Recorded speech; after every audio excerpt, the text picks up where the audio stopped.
Introducing National Streaming Sports, live and on-demand sports talk programming that you can access 24/7. For the premier sports talk experience, tap into our Roku channel. Start your mornings with Mac and Jack covering all the weekend sports action. Then pour a cup and enjoy all the sports you can drink on the Coffee and Sports podcast. At midday, talk sports from east to west on the Coast to Coast podcast. Followed at night by some hot girl talk with Prim and Proper Sports featuring Sonia Pearson. Talk boxing on the Gloved Fist. Yankee fans tune in for Start Spreading the News. And there's more on the College Sports Huddle and Sports Scope with Robert Butler. There are 20 podcasts in all and 70 weekly shows giving us a 3.4-star viewer rating. To find us on Roku TV, search for National Streaming Sports on the Roku search bar. Click on the logo and you're in. National Streaming Sports, live and on-demand sports talk for America. Hi, guys. Hi, J Train. What's going on, Sonia? How you doing? Doing great. How are you tonight? You know, man, I'm okay with football right now. My Saints just seem to escape from Rikers Island, going up to New York and barely escaping with the win. So, I mean, it is a win, so I'll take it, but I'm still disappointed in them. So, it is what it is. How about you? I know you and your team, we're going to talk about your team. We probably go there first. You want to talk about them? Yeah. Well, first of all, thanks for letting me be on. You guys, this is the NFL Download. I am guest co-hosting again with J Train here, filling in for Mac tonight. Mac, we miss you. Hope you get better soon. I missed this morning. I did try to log on because I saw Pags on there and I realized we were playing the Eagles. And yet again, you know, they always say almost doesn't count, but the Panthers look good. I mean, we are standing 10 toes down. Considering we're a team that has not been that formidable, I mean, to me, I'm just taking the small victories where they are. And Vegas got it wrong for the third week in a row. 13.5-point spread. Absolutely not. So I won on the point spread. But Bryce looked good. First interception in 127 passes today. Threw one interception, so that's really good. He looked more poised. Even after that, it was okay. He got a delay a game penalty, but he didn't lose his mind or anything like that. He was just like, okay, it happens. However, that delay a game was at a very pivotal point. Let me just let y'all know now, even though I have my A hat on, it's for the Braves, not the Falcons who lost. I am representing my Pantherettes, the Panther shirt. Let me just make sure y'all see that. But I don't know. I mean, we really did hang in there, J Train. Thanks for allowing me the opportunity to talk about my team first. I do want to talk about just a couple of things, and then I'll, pass the platform back on to you guys. Make sure you all are downloading the Roku app and follow us on Northeast Professional Sports. You can catch J Train and Mac here every Sunday night at 7 p.m. Eastern Standard Time. And you can also catch myself with J Train on Friday nights. Friday with the fellas, we're on with a couple of other gentlemen, Kevin, Andrew, and some guests here and there. And we're also on the Wednesday night midweek show with Keith Engel. Jack Hirsch is also on the Sunday morning big football show, which is 8 a.m. Eastern Standard Time. So all that stuff, if you download the app and you follow us on YouTube, you can get all that. And so shout out to Linda and Mac, the great producers over there. So yeah, and again, let me just kind of just wrap this on up. At the end, we lost 22-16. In the first, we got on the board first, 3-0 in the first quarter. And so that was, promising. Then the second quarter, we still were on the board. We got a touchdown, but this is when Philadelphia came back. They got 2 touchdowns in the second quarter.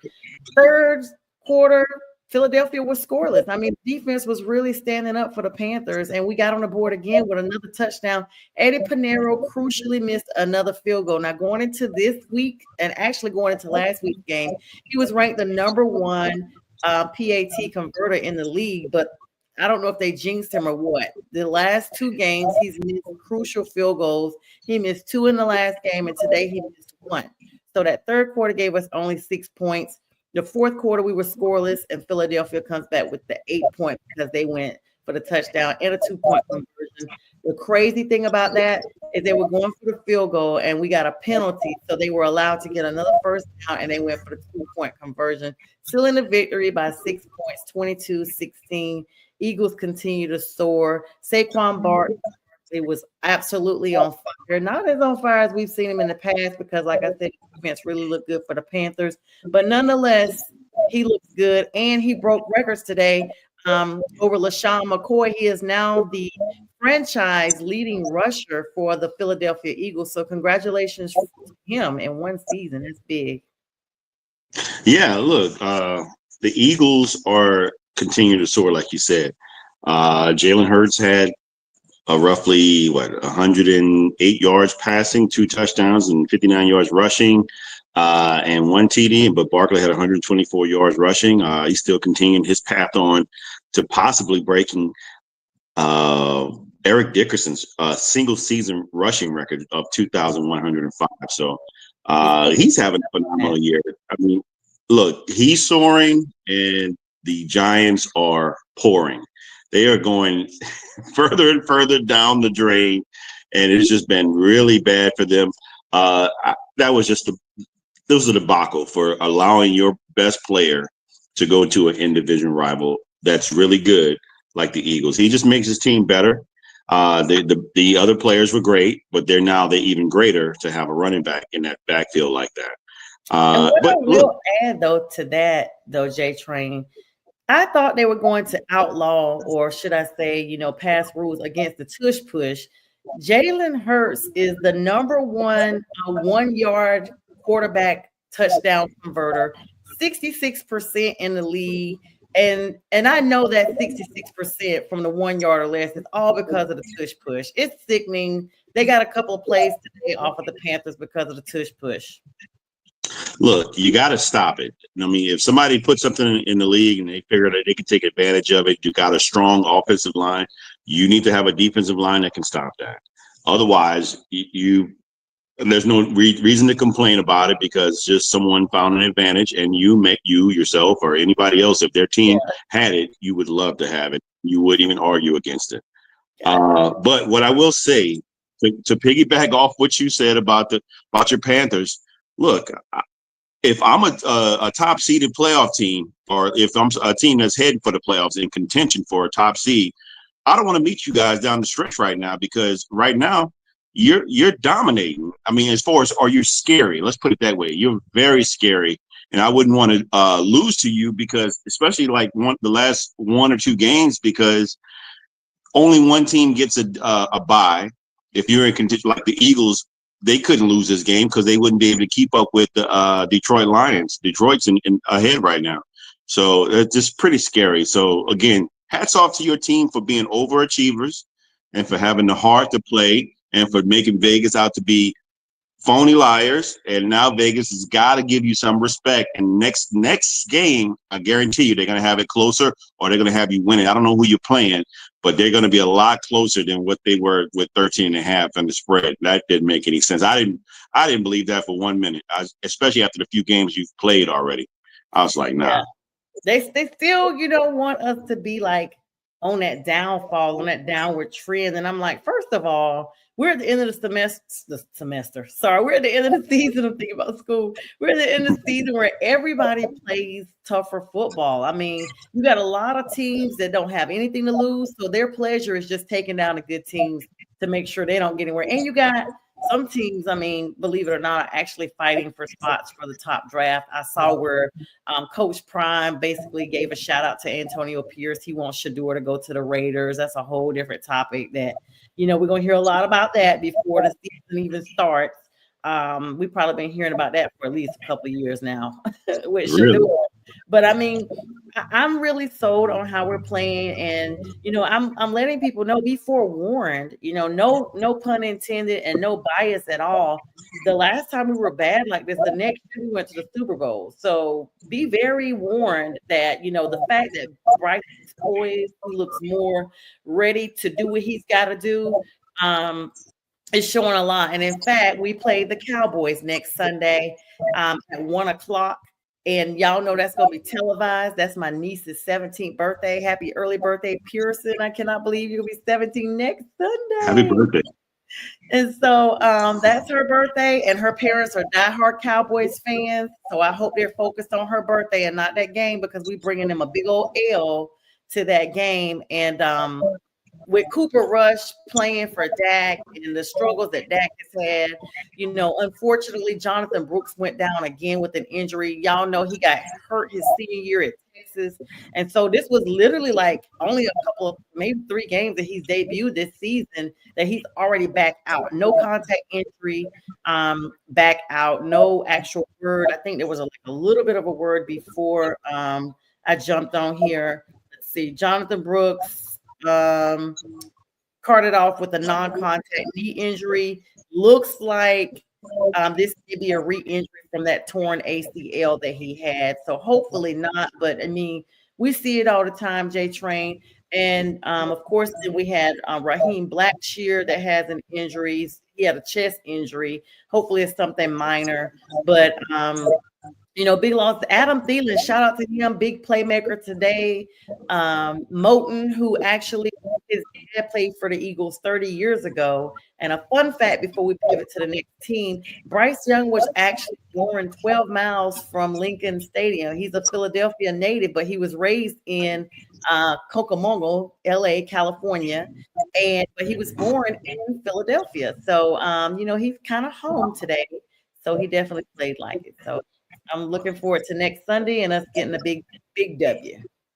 Perhaps he played in front of some family too, then I would imagine. So let's cover some of these games. Look, there's 2 games still going on right now. The Bills and the Rams. The Bills have come back. It's the fourth quarter. It's 4:40 left, and they're down by 3, 35-38. And the Bears are just getting shellacked. Was I wrong about this game? It's 38-13 with 3 minutes and 31 seconds left. That game, in all intents and purposes, is over. The 49ers pretty much won that game. There's no coming back from there. And the last evening game finished, the Seahawks versus the Cardinals. The Seahawks ran all over the Cardinals 30-18. Now, let's get started with some of the early games here. Let's start with my Saints versus the New York Giants. The Saints went up there. They were projected to win the game. They didn't cover the spread. They won 14-11. They were up 14-3, and then they allowed them to get another field goal. And all of a sudden, they just allow a little weak team to keep clawing back. And they got a touchdown and the 2-point conversion and made it 14-11. The Saints, wow, they get an interception at the end of the game. Towards the end, they could get an interception. But then they go 3 and out and kick off the ball to them, punt the ball up to them, and allow these guys to get down to the end of the field, only to have Brian Brzee jump over the center and block the field goal. That was crazy. That is crazy, yes. So, they always give me a heart attack when I listen or watch the game, and they gave me one today. And look, and Derek Carr got hurt. I don't know how I feel about it. I'm not really sold. I was talking to Mac and Jack earlier about Derek Carr, and I just not sold on him. So I agree with Jack, pretty much calling him a starting backup quarterback, because he seems to play like that. And so, look, man, they won this game, but they probably shouldn't have won this game. They should have won this game and beat them, the Giants, like with ease, but you let teams that are down, that don't have their best players. They didn't have Dexter Lawrence in the game, and they still couldn't really run the ball. It just really was not good. So they're in limbo land right now. They're 5-8, so they're 2 games behind the leader, the new leader now in the Tampa Bay Buccaneers. They don't have a shot. I saw their schedule. They got to play the Commanders. They got to play the Packers. They got to play Tampa Bay at the end of the season. It's going to be rough. It's going to be rough. So, look, hats off to them for winning this game today, but I just don't see much else going on for them the rest of the season.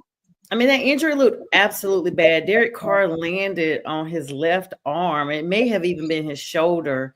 But they're not even making any statements right now on what happened to him. I saw it. It looked like he broke his shoulder or his arm at a minimum. They were trying to stabilize it. They walked him off the field. That tells you a lot. When they walk someone and you can see them stabilizing, that just lets me know they don't even want to cart you because the jolting of the cart could even aggravate it more. Right. But he was obviously in a lot of pain. I hate that for Derek Carr. He seems to catch a bad rap like every season, honestly, since he's left the Raiders. It just seems to be something with him.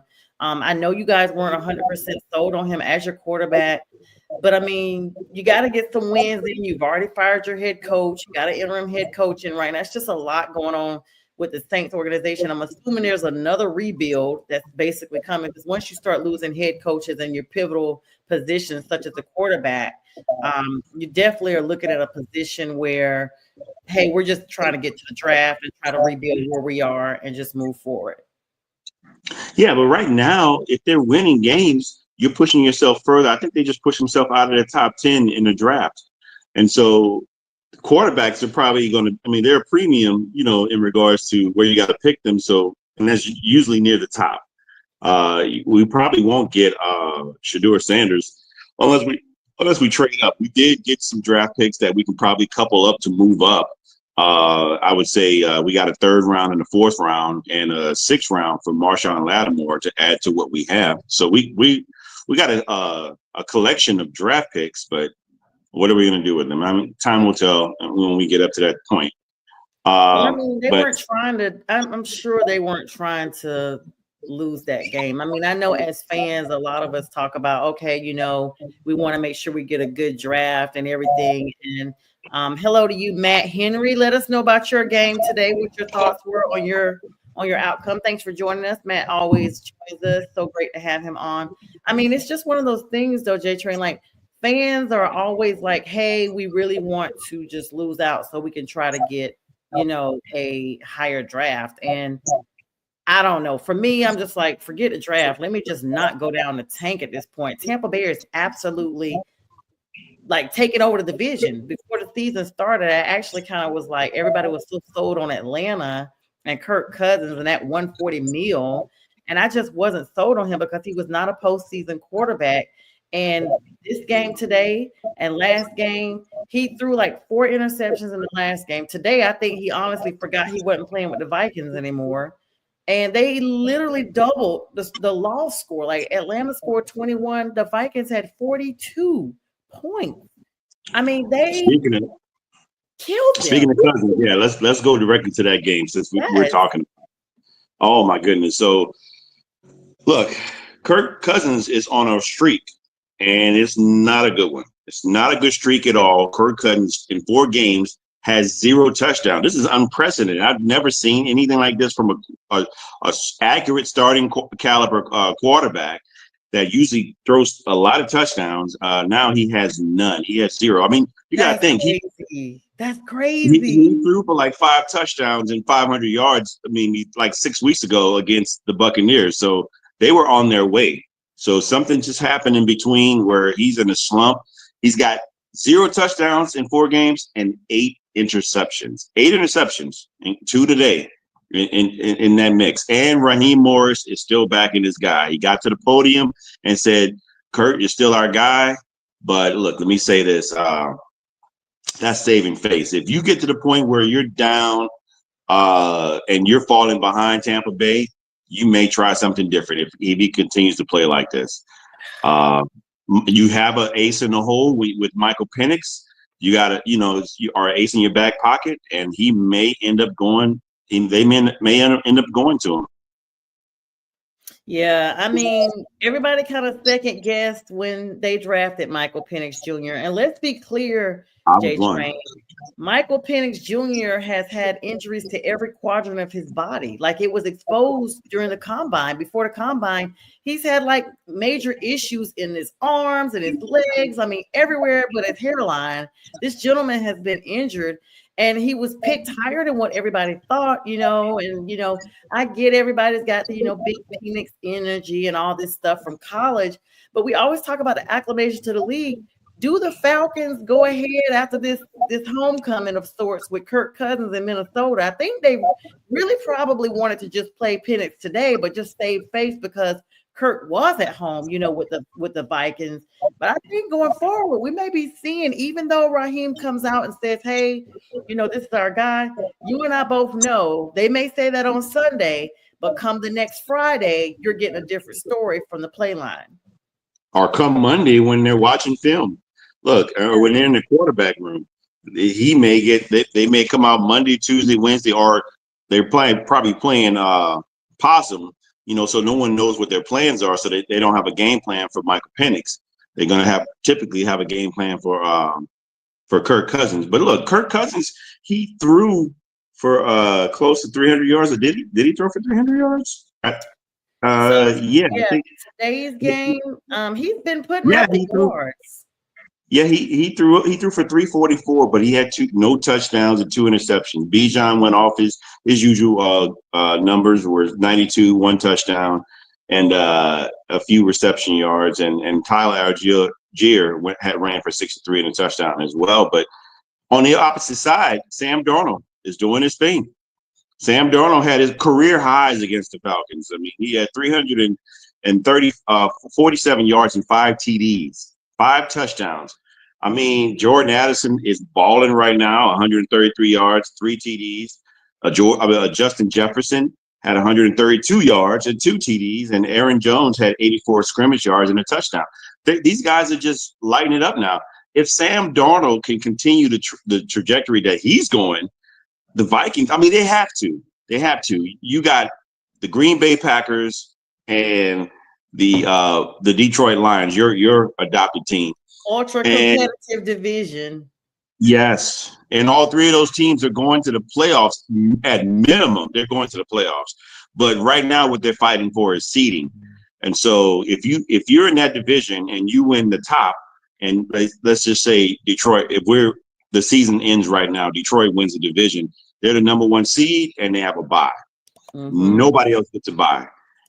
Those other 2 teams, in the Packers and the Vikings, if they make the playoffs, the highest they can get is the 5th seed, because the other 3 divisions have to seed 2, 3, and 4.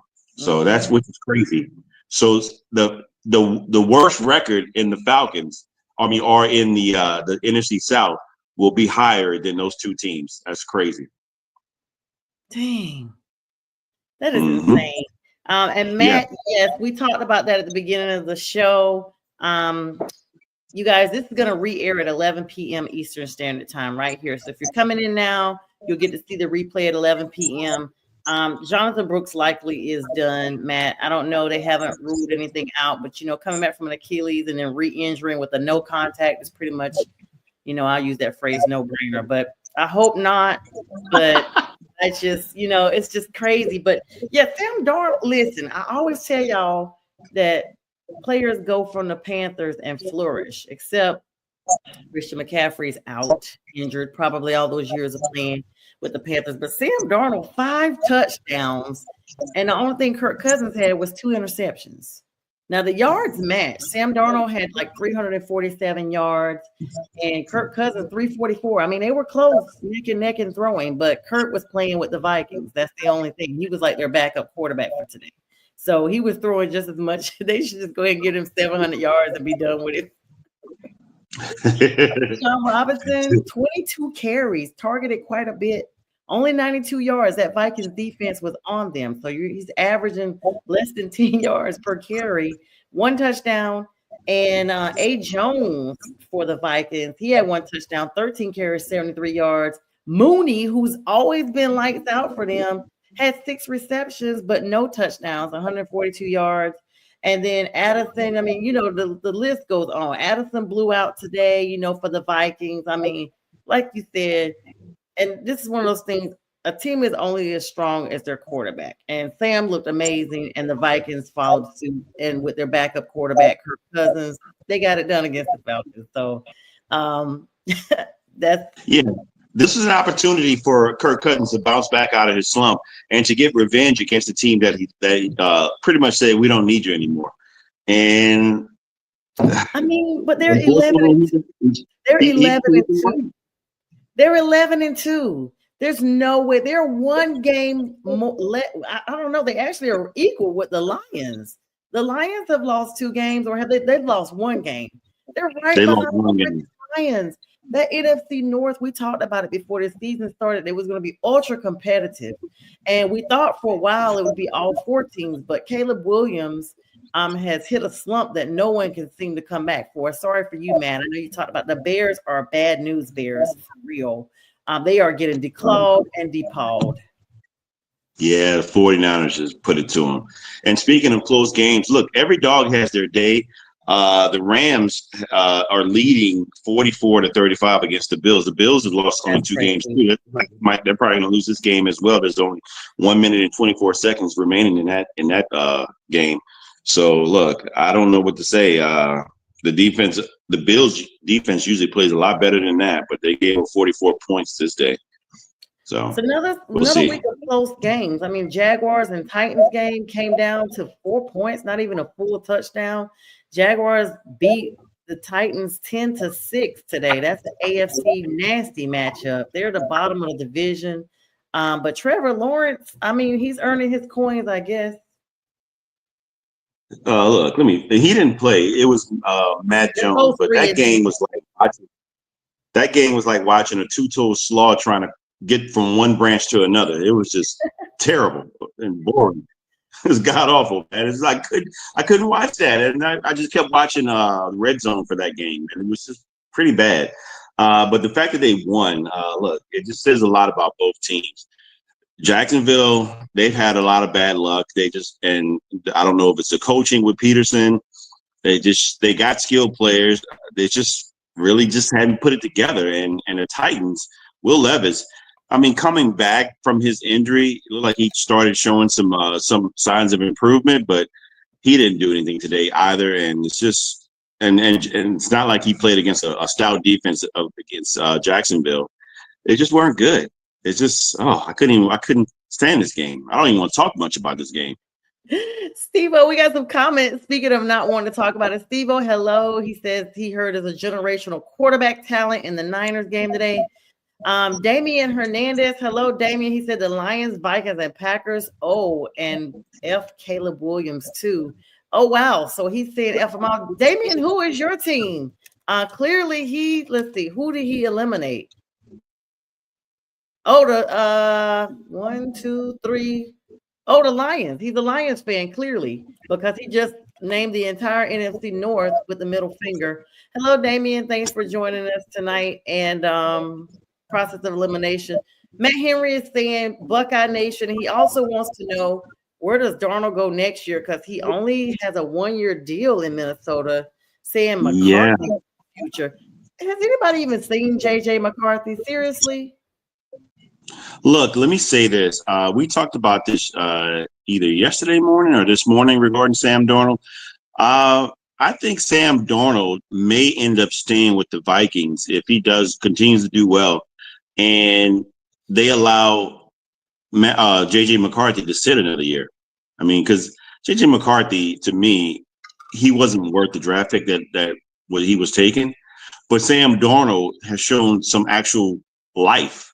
I mean, he's with a team. I don't know where he goes and who. I mean, if I'm Sam Darnold, I want to try to stay where I'm at. Because why would you leave a situation where you're with a good team, you have a great defense, and you have weapons to throw to? Let's just say, let's go back down. Let's go take revisionist history and go back down to memory lane and see where he played. He played with the Jets. Oh, pretty abysmal team. I mean, you see where they are right now with a Hall of Fame quarterback. Then he went to Carolina. Sorry, sis. He went to Carolina. He won some games with us there. Like, we won like 5 games in a row. But not great, though. Still not great. Not like what he has right now. This is where his best success has been. And, I mean, and he got a career high today. So I would suspect that he's going to try to stay with this team. They'll probably give him another 1 or 2 year contract. Because, I mean, he's still Sam Darnold. He's got to prove it more so, I think, over a longer period, not just one season. I mean, because if you do the ratio, his bad to good seasons, the bad clearly outweighs the good. This is his only one good season. So What did they say? TD Bills. Oh, they scored, but yeah, the game's over though. They're gonna. How much time? To win. Me too. That's one of my picks, but they're not gonna win. That's crazy. Unless they get an onside kick. Yeah. But look, you can't really do those anymore because you got to tell the other team you're doing it because they don't want the contact. It's crazy. You can't even have the element of surprise. That's wild. Speaking of surprise, Baker Mayfield runs all over the Raiders. I mean, everybody's running over them. 28-13. I don't know. I don't even think Antonio Pierce is going to remain with this team next year. I know we talked about early on, Coach Prime wants Shedeur to go there, but he may be wanting him to play for Antonio Pierce. But I mean, do the Raiders even hang on to him? He came in as an interim. Looks like he won a couple of games. Everybody got hyped up, including myself. I had nothing to lose or win from just saying that, in case you're listening, Jack. And now, here we are in a situation where he's just garbage. So Sam Darnold could go to the Giants. I mean, it would save the Giants from drafting or developing a quarterback. Yeah, he could go there, but if you're Sam Darnold, why would you go there? That organization really bad. I mean, you're gonna put him back in a situation where he was before. So I would, if I'm Sam Darnold, unless you offer me, if the Giants are bringing him Brink money, if they're backing up the Brink truck to his house, then possibly.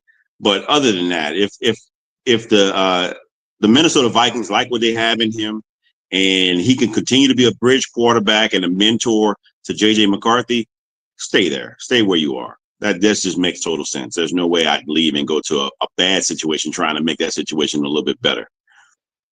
Yeah, Jets and Dolphins went overtime.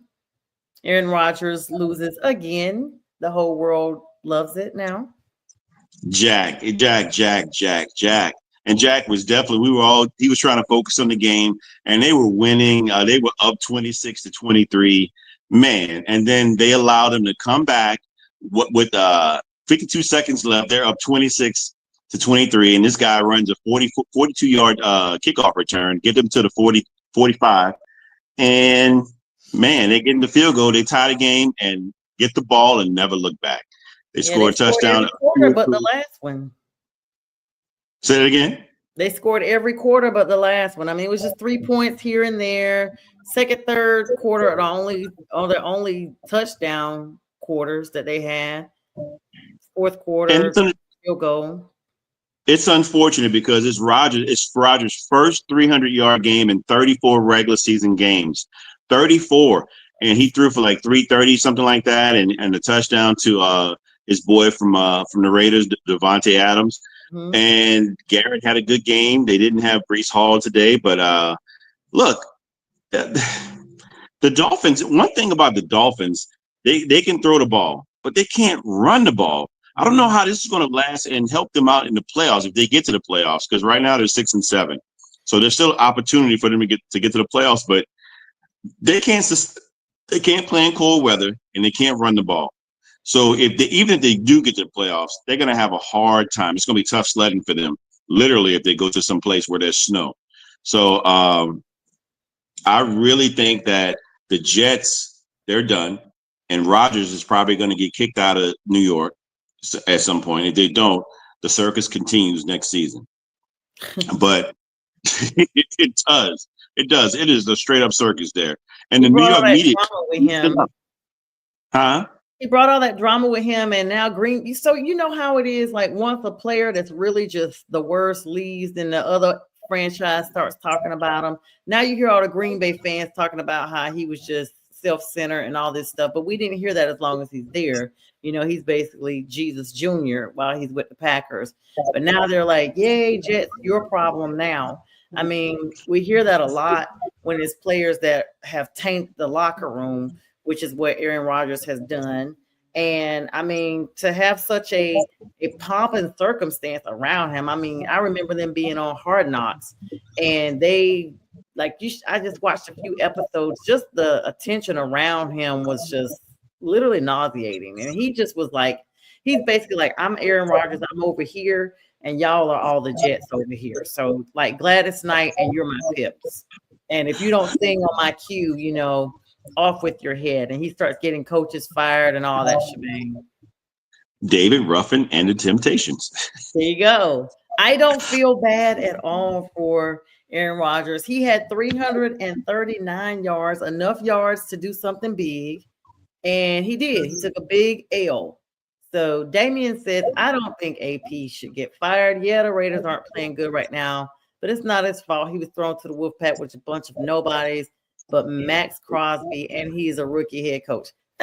Yeah, that's true, but this is his second season.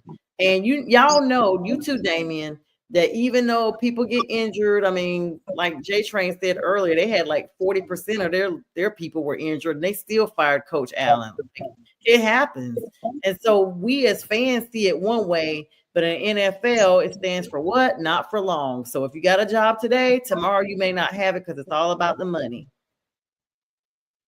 And to go back to what you said about Aaron Rodgers when he was at Green Bay and no one was saying anything about him at that time, they weren't saying anything about him because winning cures all. If you're winning, it hides, it masks any type of dysfunction. And so, you know, if everybody's happy about those wins, it's all kumbaya. But if someone leaves and they're taking that dysfunction with them, or things aren't like what it used to be, everything comes out the woodwork. Everybody starts singing like birds.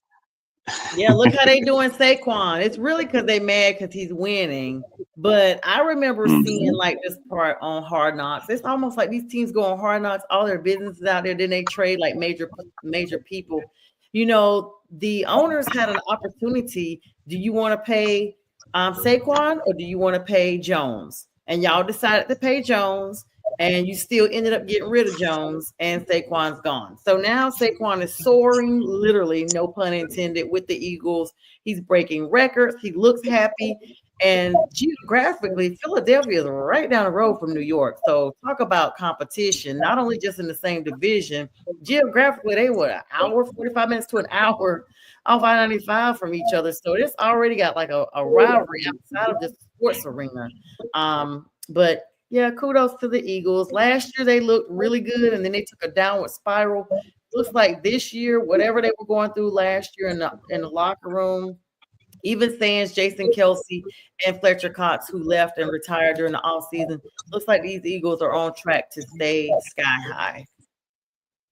Oh, I agree. I agree wholeheartedly. And my picks for the NFC Championship is the Giants versus the Eagles. Excuse me. The Lions versus the Eagles, not the Giants. The Giants, that's on the video. For all you Giants fans out there, sorry, I didn't mean to get your hopes up. For the draft, you come out for the draft competition. That's what made you think about Giants. That's what yes. But I'm the Lions versus the Eagles, and I picked the Eagles early in the beginning of the season to beat the Lions to go to the Super Bowl, and I picked the Eagles to beat the Kansas City Chiefs. We'll see. I mean, I wouldn't doubt that the Lions would have something to say about that and actually win that game, but I'm going to stick with my pick since I picked them. And I'm picking them to win it all, and when they do, I'm going to go get a shirt. And I wouldn't be mad at that because the Lions, I was a fan way back in the day of Barry Sanders, still a fan of him, and I like to see the Lions do something this season or the next, and they have the opportunity to do it over the next few years because they drafted well. And they got some really key free agents, and they got an inspired head coach. You just really can't make that up. That's just real. That's real hard. And when you see people like Jared Goff talking about Campbell as the best head coach he's ever had in his life, his whole career, that's saying something because Jared's played under Sean McVay.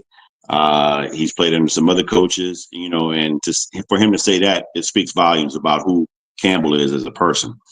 And believe it or not, Jared Goff is actually the second highest rated quarterback right now, only behind Tua Tagovailoa, who's number one, believe it or not, in their ratings. I think they're both in the 70% market. So, it's just what it is. And Damian says Washington might be in the Super Bowl. And you know what?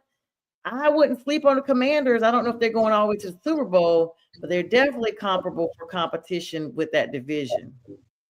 Well, let's just say this. Washington is sort of peaking right now. Washington has far exceeded expectations of what their season was supposed to be, coming in with a rookie quarterback, a new head coach, even though Dan Quinn has experience and playoff experience, going to the Super Bowl, mind you, with Atlanta, even though they blew that 28-3. I hate to tell people about that. That can't be on his resume. But he does have experience. He's a good defensive coach, defensive coordinator as well. So, and they look good right now, but they had a few losses here. I think they peak, but that's a team I probably wouldn't want to see Damian in the playoffs. I wouldn't want to see them in the playoffs in the early wild card round, because they might be a team that can take one of those early teams out. But I don't see them getting past a Lions team or an Eagles team. There's no way. There's no way. And talk about no way. There's a tale of two cities, 3-10 versus 10-3 record. The Pittsburgh Steelers versus the Browns. Get your bags back out, Browns. You guys had a lucky win against the Ravens, but it just must have been one of those things where a broke clock is right twice a day. You're back to your same losing streaks. Jameis Winston looking like he does. 212 yards, 2 interceptions, and 2 touchdowns. So half and half. He was mocked as saying last week after his other interception fiasco with his last game that he prays that the Lord just removes his interceptions. Like he just wants to overcome the interception demon. 24 for 41 completions, not good at all.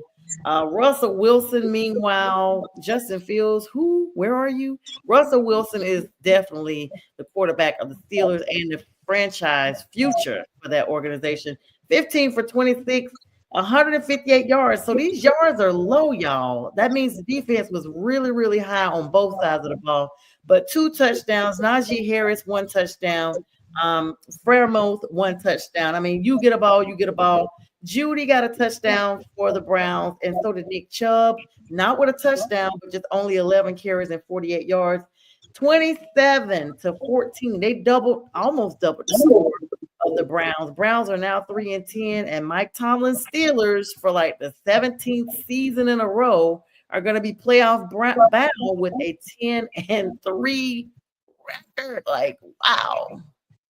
Yeah, so Mike has been known for never having a losing season, but this is a season where they're not even just concerned with having a winning record, but they're concerned with actually being in contention for not just the playoffs, but for the Super Bowl. Because when you look at this team, they're solid all across the board. They're solid in their offensive line. They're stout. They have an excellent run game, and they have a really good defense. And this is what you need to be successful in the playoffs, especially if you're playing on the road. You might be playing in some cold weather. They're suited for that because they play in cold weather. And Russell Wilson is just the top of the head of this big body here. Mm-hmm. He's got this team in the right direction. I wouldn't maybe I could say Justin Fields can sit and learn under a quarterback like Russell Wilson.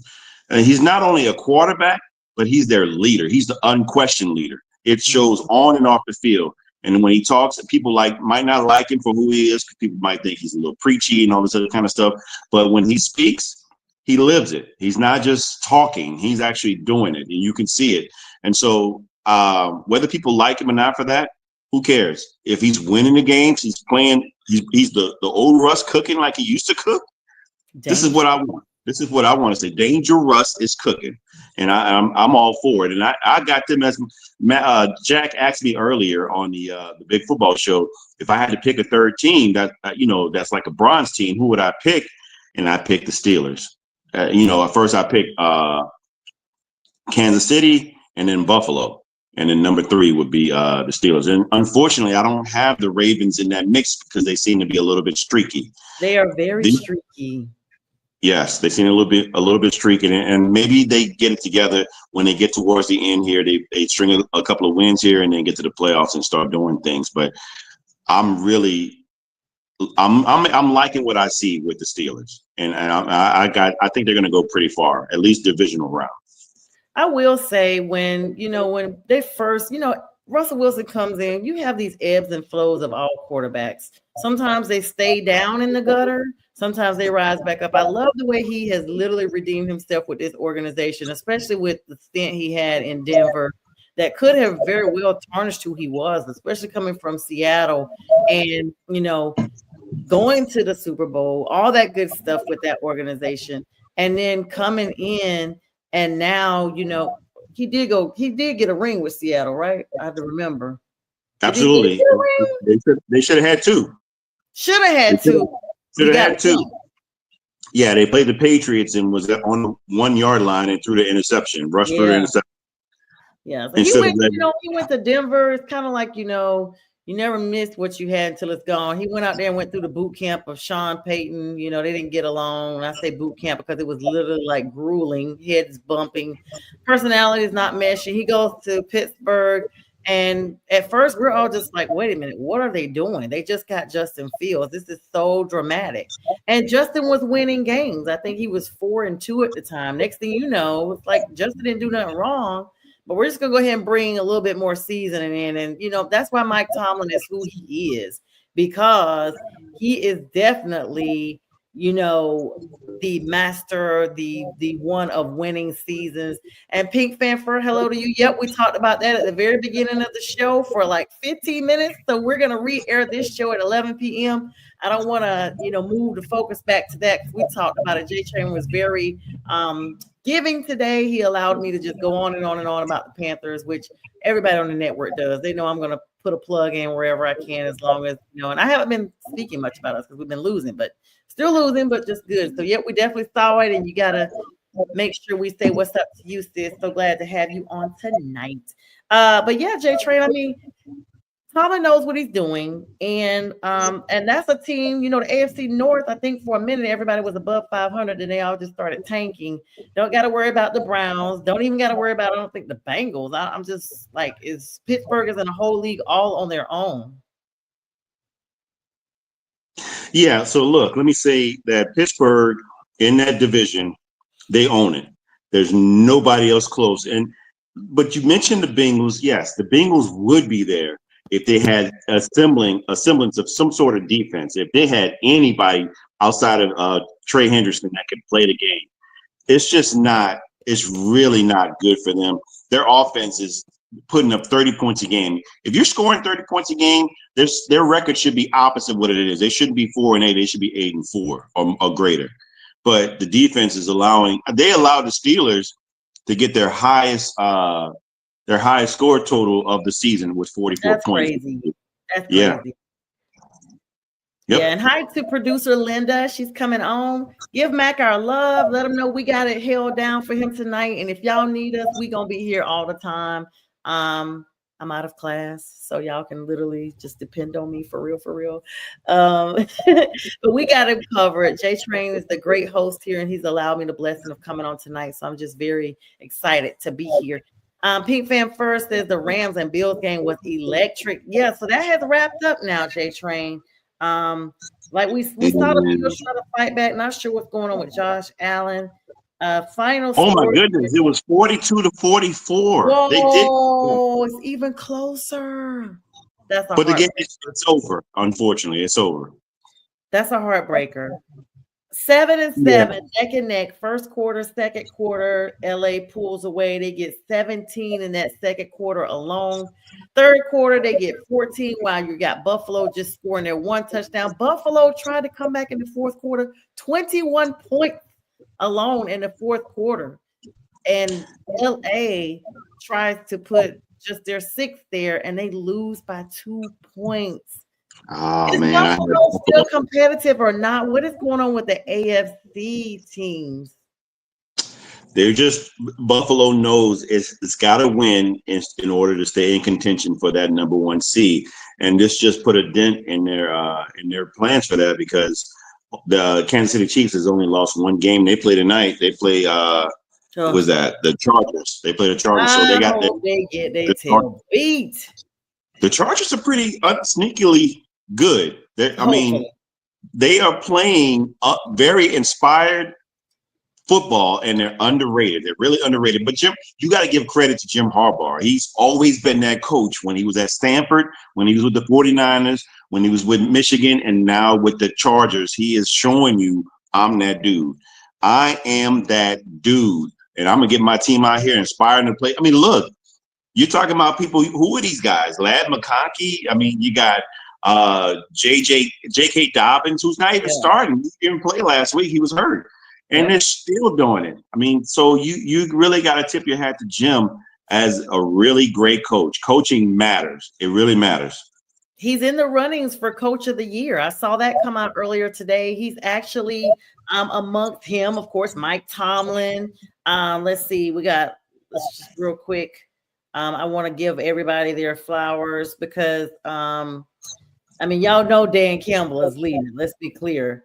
Dan Quinn's in there. Dan Quinn's in there. Is there. Yeah, we might be naming them all so far. I think there's about 6 coaches that they've got up there. Of course, last year was Kevin Stefanski won for the 2023 season of the Browns. What a difference a year makes. So right now, let's see, they've got, of course, Dan Quinn's leading it. You got Mike Tomlin, Kevin O'Connell from the Vikings. No surprise there. Jim Harbaugh, we talked about him. Of course, Sean Payton is actually still in the run as well. He should be. Dan Quinn, Sean McDermott from the Bills, even though I don't know how long that's going to last. Matt LaFleur from the Packers. Mike McDonald from the Seahawks. Wow, okay. And Andy Reid, of course, the Chiefs. Those are rounding out your, 6, 9, 10 candidates for head coach. To me, my pick would be a guy that's turning a team around from scratch.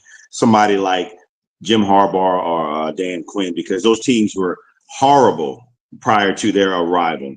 And to me, and Sean Payton possibly. I mean, he's got one. He got a coach, and they got a really good defense. But he's got a quarterback, and they got a really good defense. But yeah, I would really, really, really prefer to see a coach that doesn't have really much to work with, and they're doing what they can with the best they can with what they have. I mean, but do they have to win to show improvement? Would you say that they have to be winning games? For sure, absolutely. Okay, so I guess that's why Dan Canales is out for the Panthers, because clearly, y'all, let me just put that plug in. Dan is doing things he's doing things on both sides of the ball. He is not a new coach because he came from Tampa Bay, but he's definitely, we weren't so sold at first, but as time goes on, we've seen huge improvements on both sides of the ball, especially because they have not moved a lot of people around. It's the same people, so it's got to be coming from coaching that we see the improvement. But yeah, Jay Train, those people are up there now. What else is going on in our news tonight? Well, I mean, we can go back if you want to talk about. I think we covered this Friday night, the penalty for the late hit. Or the hit on the quarterback. Oh yeah. So I don't know what the resolution is to that. Everybody has these big campaigns, and or we want to call attention to this or attention to that. But you have these off-season meetings with the Players Association and the league. Nothing seems to happen. I remember speaking probably about a year ago now, myself and Byron Williams from the New York Giants. He was a former NFL player, still very active in the NFL and president of the NFL Players Association out there in Texas. He talks about how they were talking about one time getting refs that actually are former players so they can bring more awareness to these types of calls, to the challenges. For instance, you see plays that go down and for a fact that's a catch, or for a fact that's a target, or for a fact that that's an offside, and it's missed and they're in critical, points of the game. Some people say, hey, if you play well the whole game, you don't have to worry about one thing being the deciding factor.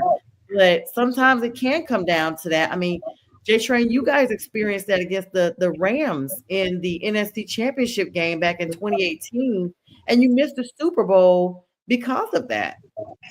Yeah, I mean, look, that still haunts me to this day. And I know the Saints have had opportunities, and look, they still had an opportunity to win that game, even though that call, it wasn't like the game ended after that call was made, but we had a chance to close that game out with the last remaining seconds in regulation to be able to kick a field goal and win the game. But that's neither here nor there. It's gone. But in this situation with this guy, I mean, look, I think the argument is that Trevor Lawrence slid late. He slid late, and then the guy hit him, and now he's suspended for 3 games. And if I'm not mistaken, if you're suspended for 3 games, that takes your pay away as well. So that's taking money out of his family's life. I mean, I don't know this. He's probably not making like prime money. I mean, if you're in the league, you're making really good money, but to take money away from somebody who's trying to, take care of their family and everything like that. And if it's not really his fault, like I said, I mean, you got pundits, you got former players, everybody's saying that Trevor Lawrence slid late. And that, what is the guy supposed to do? The rules have changed to really support the offensive side of the ball. And it doesn't help. You can't hit a guy lower than what you used to, which I'm all for. You can't hit a guy lower. You can't hit him in his head. I'm all for that too. But guys are trying to do what they're supposed to do. But now quarterbacks like Patrick Mahomes are taking advantage instead of them running out of bounds. And so when they know the guys, Pat Mahomes is good for this. He'll try to run out of bounds and fake like he's going to run out of bounds. So the guy slows up because he knows he can't hit him and then just takes off down the field. So what am I supposed to do if I'm a defensive player? Like, I couldn't hit him, but here he is winning games because he's taking advantage of the rule changes. Mm-hmm. So, it's just there's no happy medium here. So they got to figure that out. They got to be able to protect not just only the offensive players, but you got to protect the defense as well. And I don't mean just by hits, but I mean by them being penalized and, again, taking their money away for things that might not be their fault. Yeah, and they pay. A lot of people don't realize. I've watched like 30 for 30. A lot of players go broke because what we don't realize, okay, we see this $1 million figure that they're getting, but they pay taxes in every city that they play in. So when they're playing in California, which has a very high tax rate, or New York, which has a very high tax rate, or even the Miami area, they are picking up a lot of money, that is coming off. So we might see 1 million, but by the time it's all over, it may be like maybe $250,000. Like it may be a lot of money that is coming out. So for them to be suspended, you would think that they would use a little bit more, discernment and just all about advocating for your fellow player. Like, yeah, I get the competition and stuff like that, but who would want to go out and injure your brother in the game? Like, this is all a part of a family. They always say football is family. Why would you deliberately try to injure somebody or take them away from what they do for fun and for, financial support? Why would you do that? Like, it cannot be that much hate out there to do something like that. So we definitely, have to be engaged as fans. Maybe sometimes they say the fan is the most powerful player. Sometimes as fans, sometimes it takes us to call out certain things. And hopefully in doing that, maybe 3-4 years, maybe 5 years. I don't know how long it will take. We've been talking about this since Cam Newton was playing back in 2015, like 2011, all those years. And we are like 13 years removed from that at this point. Chargers and Chiefs are coming up tonight. That's going to be a good game. We talked about that. The 2 CHs. Who you got in that game? Look, I think there might be an upset here. The Chargers have the opportunity to be able to win this game. They got a really good defense. Patrick Mahomes is susceptible to throwing interceptions. They got 4 out of Kirk Cousins last week. They maybe could get a couple out of Patrick Mahomes tonight, but they're playing in Kansas City, so I think the Chiefs are going to win. And especially the Chiefs want to separate themselves from Buffalo with that loss tonight, so they can do that with a win tonight. I think they're going to win. They're probably going to do that. And they actually do kind of agree. Sometimes they can be pretty soft on some of these rules, but at this point, you want to make sure that people can come back and play other games. I think that's what the bigger picture is, not just about them being soft. And the Pink fan first said some of them do have underlying behavioral issues. We've seen that all the time now. As we got like literally a minute to go, we got tomorrow night's game at 8:20, the Bengals and the Cowboys, another messy fest, 5-7 Cowboys, 4-8. I cannot believe the Bengals are 4-8. Joe Burrow, what is going on? Whew. Well, it ain't his fault. Joe's leading the league in yards and touchdowns. He's got 30 touchdowns and 5 interceptions. You can't do – if you're playing like that on an MVP level, your team should be winning. But it's the defense that's just poo. They are poo, poo, poo, poo. Garbage. Straight stink. They garbage, man. I don't know what to say about them. It's just you're really hurting your team. Offensively, Jamar Chase, T. Higgins, man, they balling out. But you got to ball out, continue to ball out just to get closer to a 3-point game. You lose, you're putting up 30 points. Somebody's going to put up 33 or 34, 35, 40 because you can't hang with them. Your defense can't hang. It's just bad. But I pick Cincinnati to win this game. Dallas is just horrible. I don't think they're gonna hang. They can't handle the track meet on this one. They can't handle it. Hi to you, Yoli. And that's gonna be where we end it. I got the Bengals. They haven't been the same since Jamar Mixon, went to the Texans. But we shall see. J Train and I, it's been a great time tonight, J Train. And we thank everybody for the love. It's gonna re-air at 11 p.m. Join Mac and J Train every Sunday night, 7 p.m. Eastern Standard Time, NFL Download. I'll be on Wednesday night, Prim and Proper Sports, coming up 9 p.m. And also Mac and Jack show, a bunch of shows going on. J Train, any closing words? And don't forget Friday night with the fellas. All right, guys. We wish you a good night. Thanks for joining us.